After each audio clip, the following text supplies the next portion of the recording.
शहे शिवलिंगर गाँ नरेन्द्रपुर गाँव में जोआड़े अनाइबे खाली छोट बड़ शिवलिंग।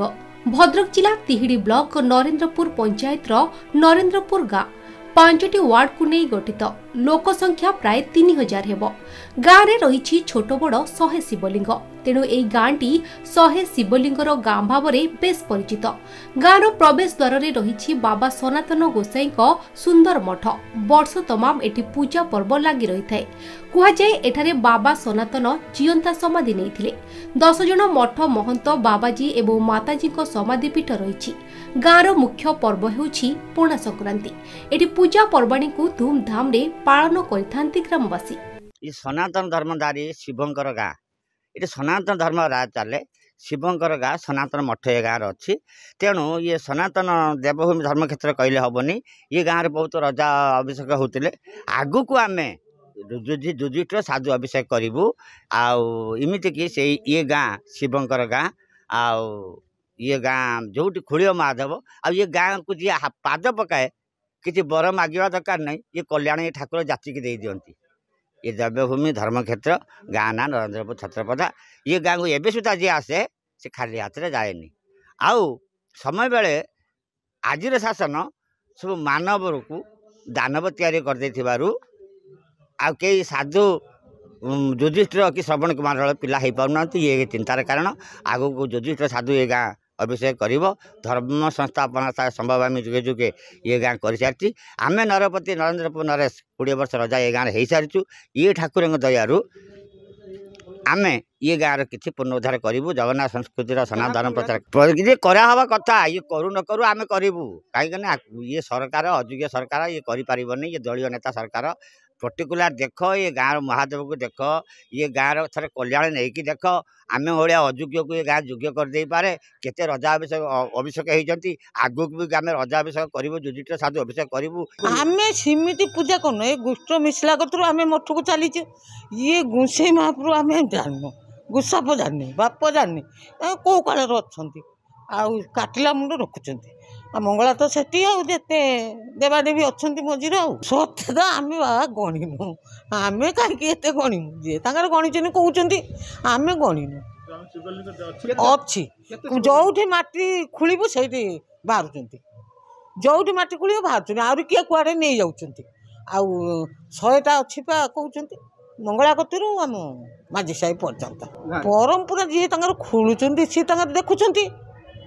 आमर ये माझी साइड गोटे खोलिले आलू खुलुकुलु माधव बाबा ये माझी साइड अच्छी नहीं ना आ सी तो बाहर आहरी जी जुआड़े जहाँ गाँव नाई सी भी जो बाहर गोटे नहीं नहीं जाऊँच अपूजा सब पड़े बाबा पूजा होते एवं सीना पूजा विधि चलला मंदिर है दुनिया है। नरेन्द्रपुर गाँव में अनेक विकासमूलक कार्य जारी रही। बहु समस्या मध्य रही। ड्रेन सुविधा नथिबारु सामान्य वर्षारे गाँ दांडरे पानी जमी रहुछि। चाष पाई जलसेचनर कौनसी सुविधा नथिबारु चाषी वर्षा पानी उपरे भरोसा करी चाष करिथांती। गाँ को भल रास्ता खंडे नाही। रास्ताटी खाल खमारे भर्ती होइथिबारु जा आस करिबा बहु समस्या हेउथिबा अभियोग करिसेंती ग्रामवासी। यदि नरेन्द्रपुर गाँ को सरकार को दृष्टि पड़ता तेबे किछि शिवलिंग पुनरुद्धार होई पारंता। केतेक लिंग लोकंक टंकारे उद्धार होई मंदिर होईछि आउ अनेक किछि जराजीर्ण अवस्था पड़ी रही। सरकार तरफ कार्यक्षम करागले एही ग्रामटी पर्यटन स्थली मान्यता पाई पारंता। देखो नरेन्द्रपुर गोटे एमती एक गाँ नरेन्द्रपुर छतरपदा प्रत्येक घरे घरे कहले अत्युक्ति हेबन जे शिवलिंग प्राय शिवलिंग एत मात्रा बाहर आम जो पोखरी खोलिले माने गाड़िया खोलिले विभिन्न क्षेत्र में शिवलिंग बाहर जेहेतु आमर एत मात्रा शिवलिंग किंतु अवहेलित होइकी जाए अच्छी आम विधायक को ये विषय जनईचु सी आमको आश्वासना देइचंती पर्यटन क्षेत्र करने आमको पूर्ण सहयोग देइचंती। जदि एटा जिते शीघ्र हो जाता हुए तो आम टे नरेन्द्रपुर छतरपदावासी आम पंचायतवासी टी निश्चित भाव में खुशी हुए सर्वचेष्टित अच्छे ये विषय पंचायतर कौन मौलिक समस्यार अवहेलित नहीं जेहेतु शिवलिंग बहुत अधिक थिबारु गाँव में किछिटा अवहेलित होइकी अछंती हुए तो सेटा निज निज पाख आखरे जो लोक मैंने मंदिर करके रखिछन कि गवर्नमेंटर प्रोत्साहन सेमती किछि नाही। यदि गवर्नमेंटर किसी प्रोत्साहन रुहंता हुए तो आउ डेभलप कर पारंता प्रत्येक मंदिर।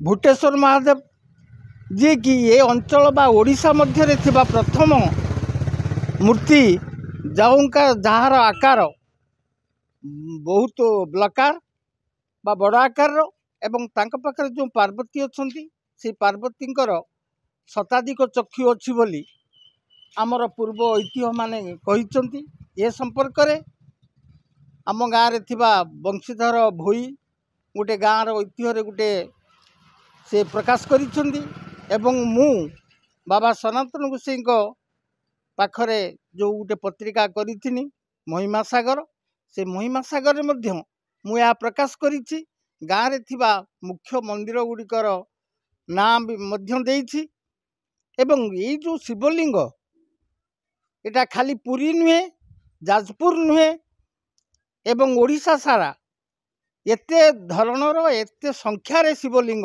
केउठारे अछंती बोली किंतु बड़ दुर्भाग्यर कथा एते पुरातन गाँ हो सारिबा परे मध्य याकू जे कौनसी गोटे मान्यता दिया जाई पारि नाही। चांदबालीर अभय महाकुड़ों रिपोर्ट बड़ खबर।